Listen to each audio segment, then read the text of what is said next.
নমস্কার বন্ধুরা, welcome to Rupa's food story চ্যানেলে। আজকে বানাবো দারুণ স্বাদে মুচমুচে পকোড়া। এই পকোড়াটা খেতে কিন্তু দারুণ লাগে বন্ধুরা। আর তোমরা দেখে বলো তো এটা কি দিয়ে বানিয়েছি আমি এই পকোড়াটা। আর এই পকোড়াটা দেখো কতটাই মুচমুচে হয়েছে বানানোর পরে। এর আওয়াজ শুনে নিশ্চয়ই তোমরা বুঝতে পেরেছো। আর বলে দিচ্ছি এই পকোড়াটা আমি কী দিয়ে বানিয়েছি। এটা কিন্তু খুবই সাধারণ একটা জিনিস, পাট পাতা। এই পাট শাক বা পাট পাতা কিন্তু সকলেই আমরা চিনি। আর এই পাট পাতা পাট শাক দিয়ে কিন্তু এরকম পকোড়া বানালে কিন্তু দারুণ লাগে খেতে। আর খেতেও যেমন টেস্টি হয় এবং খুব মুচমুচেও হয় কিন্তু এই পাট পাতাগুলোকে আমি খুব ভালো করে ধুয়ে বেছে নিয়েছি। আর দেখো আগার যে অংশগুলো আছে সেখান থেকে আমি এরকম ডাঁটি রেখে ভেঙে বা কেটে নিয়েছি আর সুন্দর করে ধুয়ে পরিষ্কার করে নিয়েছি পাট পাতাগুলোকে। আর এই পাট পাতাটা কিন্তু মিষ্টি, তেতো নয়। পাট পাতা দুই ধরনের হয়, তা আমি মিষ্টিটাই নিয়ে নিয়েছি। এবার দেখো পকোড়া বানানোর জন্য একটা বাটিতে নিয়ে নিয়েছি আমি বেসন। তোমরা যে যেমন বানাতে চাও সেই অনুযায়ী নিয়ে নেবে।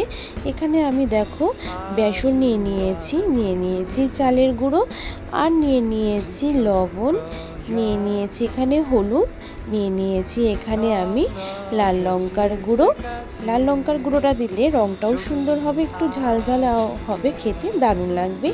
আর নিয়ে নিয়েছি এখানে পোস্তটা এখানে সামান্য একটু দিয়েছি, খেতে কিন্তু দারুণ লাগবে। আর দিয়ে দিয়েছি এখানে কালো জিরেটাও দিলেও কিন্তু এর ফ্লেভারটা খুব সুন্দর আসবে, গন্ধটাও খুব সুন্দর আসবে। আর দিয়ে দিয়েছি আদা রসুন বাটা ছাড়াও কিন্তু তোমরা এমনিও করতে পারবে, নিরামিষের দিনে কোনো অসুবিধে নেই। আদা রসুনটা দিলে কিন্তু একটা চপের মতন সেন্ট আসবে, খেতে কিন্তু এই পকোড়াগুলো খুবই টেস্টি হবে, যার জন্য এখানে আদা রসুন দেওয়া। যদি তোমরা নিরামিষের দিনে বানাও এখানে একটু চিনি অ্যাড করে নেবে, আদা রসুন বাটাটাকে দেবে না, তাহলে কিন্তু তাও খুব ভালো লাগবে খেতে। এখানে দেখো সমস্ত ব্যাটারটাকে আমি অল্প অল্প জল দিয়ে ভালো করে সুন্দর করে মেখে নেব ব্যাটারটা, যাতে একদম পাতলাও না হয় একদম খুব ভারীও না হয়, যাতে এর থিকনেসটা একটু মিডিয়াম মতন থাকে।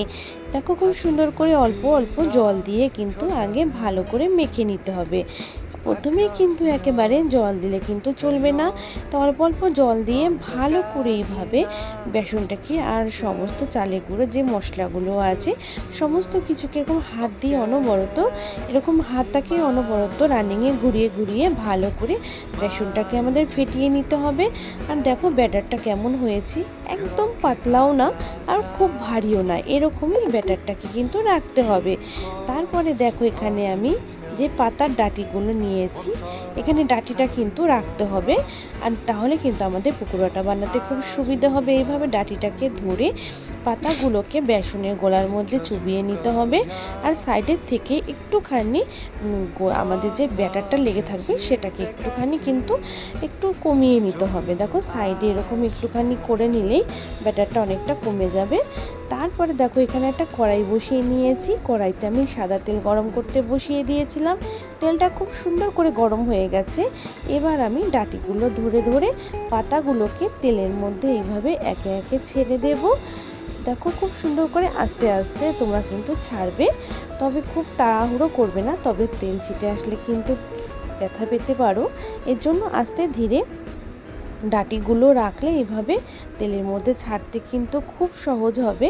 এর জন্য তোমরা কিন্তু অবশ্যই এই পকোড়াটা বানানোর সময় পাট পাতার অবশ্যই ডাঁটিগুলো রাখবে একটু, যাতে তোমাদের ধরে তেলে ছাড়তে খুব সুবিধে হয়। দেখো এভাবে আমি আস্তে আস্তে দেখো ধীরে ধীরে একটা একটা করে আমি পাতাগুলোকে এভাবে ডাঁটি ধরে ধরে ব্যাটারের মধ্যে চুবিয়ে তারপরে কড়াইয়ের মধ্যে ছেড়ে দিচ্ছি। দেখো খুব সহজে ডাঁটিটা থাকলে তোমাদের তেলের মধ্যে আঙুলও পড়বে না, কোনো ভয় নেই। ডাঁটিটা সামান্য একটু অবশ্যই বড় রাখবে তোমরা। এভাবে দেখো আমি পকোড়াগুলোকে ভাজবো। পকোড়াগুলোকে দিয়ে সাথে সাথে কিন্তু উল্টে দেবে না, একটু কিছুক্ষণ হতে দেবে, যাতে পকোড়ার একটা পাশ একটু ভাজা হয়, তাহলে কিন্তু পকোড়াগুলো উল্টাতে কিন্তু খুব সুবিধে হবে। এর জন্য কিন্তু তোমরা একটু মিডিয়াম ফ্লেমে পকোড়াগুলো ভাজবে, খুব হাই হিটে ভাজবে না, তাহলে খুব তাড়াতাড়ি একদম নিচটা লাল হয়ে যাবে এবং পকোড়াটা খুব বেশি ভালো হবে না। তাই মিডিয়াম ফ্লেমে রেখে একটু ওয়েট করবে যাতে নিচের দিকটা একটুখানি লাল হয়ে যায়। লাল হয়ে গেলেই তারপরে তোমরা আস্তে ধীরে পকোড়াগুলোকে উল্টে দেবে। আমিও কিন্তু এইভাবে কিন্তু পকোড়াগুলোকে সুন্দর করে পাটার পকোড়াগুলোকে উল্টে নেব। দেখো এখানে যে ছাঁকনিটা দিয়ে আমি পকোড়াগুলোকে তেলে থেকে ছেঁকে উঠাবো সেটা দিয়েই আমি দেখো খুব সুন্দর করে একটা পাশ হয়ে যাওয়ার পরে দেখো পকোড়াগুলোকে খুব সুন্দর করে উল্টে দিচ্ছি। আর এই পকোড়াটা তৈরি করার পরে বন্ধুরা এতটাই টেস্টি হবে খেতে, তোমরা যদি একবার এইভাবে এই পাটার পকোড়া বানিয়ে খাও তোমাদের বাজারে গেলে কিন্তু অবশ্যই কিন্তু এই পাটা এনে কিন্তু তোমাদের বানিয়ে খেতে ইচ্ছে করবে। কথা দিলাম দারুণ হয় খেতে। দেখো পকোড়াগুলোকে খুব সুন্দর আমি তেলের থেকে এইভাবে দেখো হালকা হালকা লাল করে কিন্তু ভেজে তুলেছি। আর গরম গরম খেতে কিন্তু এতটাই টেস্টি হবে, দারুণ লাগবে খেতে। তোমাদের একটা খেলে কিন্তু মন ভরবে না, একজনের কিন্তু 3-4টে করে কিন্তু অবশ্যই লাগবে। ডাল ভাত কিংবা যে কোনো সময় তোমরা এই পকোড়াটা বানিয়ে খেতে পারো। অবশ্যই কিন্তু ছোট থেকে বড় সবার কাছে ভীষণ ভালো লাগবে। আর খুবই সাধারণ একটা রেসিপি, কিন্তু খেতে কিন্তু অসাধারণ। এইভাবে দেখো আমি পরের পাতাগুলোকেও সেম একইভাবে কিন্তু ভেজে নেব। এইভাবে ডাঁটি ধরে ধরে আমি গোলার মধ্যে চুবিয়ে নিচ্ছি, বেসনের গোলায় চুবিয়ে নেওয়ার পর একে একে ছেড়ে দিচ্ছি তেলের মধ্যে।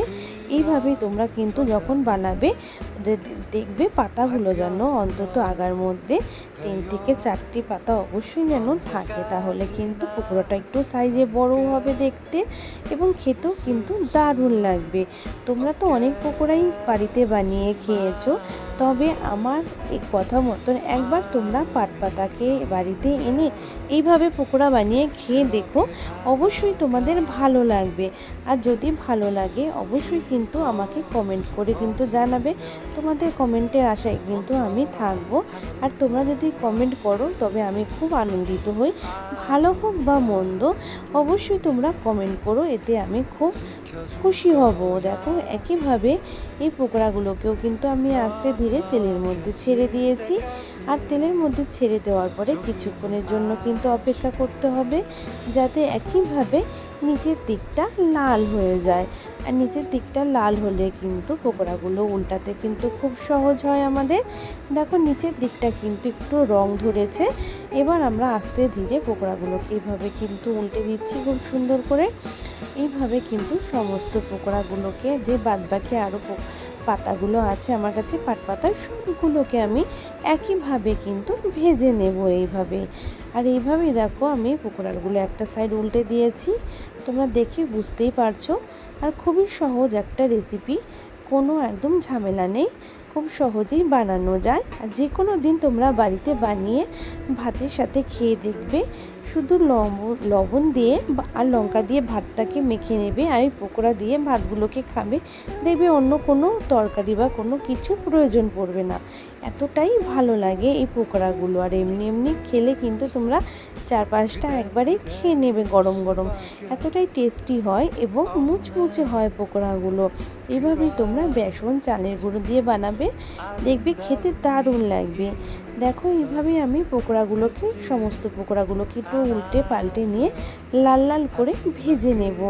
দেখো পকোড়াগুলোকে আমি আবারও একটু উল্টে দিয়েছিলাম। এইভাবেই সমস্ত পকোড়াগুলোকে আমি দেখো লাল লাল করে একটু ভেজে নিয়েছি। দারুণ হয়েছে কিন্তু পকোড়াগুলো, তোমরা কিন্তু বাড়িতে অবশ্যই ট্রাই করবে এবং আমাকে কমেন্ট করতে কিন্তু ভুলবে না। দেখো কত সুন্দর হয়েছে দেখতে লম্বা লম্বা পকোড়াগুলো, আর খেতেও কিন্তু খুব টেস্টি হবে। এবার আমি সমস্ত পকোড়াগুলোকে ভাজার পর একটা প্লেটে তোমাদের সার্ভ করে দেখাচ্ছি। দেখো কত সুন্দর হয়েছে পকোড়াগুলো, দেখে কিন্তু কতটা লোভনীয় লাগছে আর খেতেও কিন্তু সেই রকম টেস্টি হবে বন্ধুরা। তাহলে আজকের আমার এই সাধারণ ভিডিওটা কেমন লেগেছে তোমাদের কাছে? যদি তোমাদের কাছে একটুও ভালো লেগে থাকে তাহলে অবশ্যই কিন্তু আমাকে কমেন্ট করবে আর আমার ভিডিওটাকে একটু লাইক করবে এবং আর এই ভিডিওটা আরও অন্যান্য বন্ধুদের মাঝে একটু বেশি বেশি করে শেয়ার করে দিও।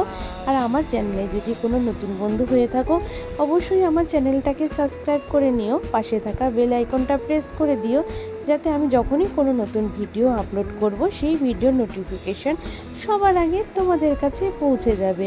আর আমার পুরনো বন্ধুদের জানাচ্ছি অসংখ্য ধন্যবাদ সবসময় আমার পাশে থাকার জন্য।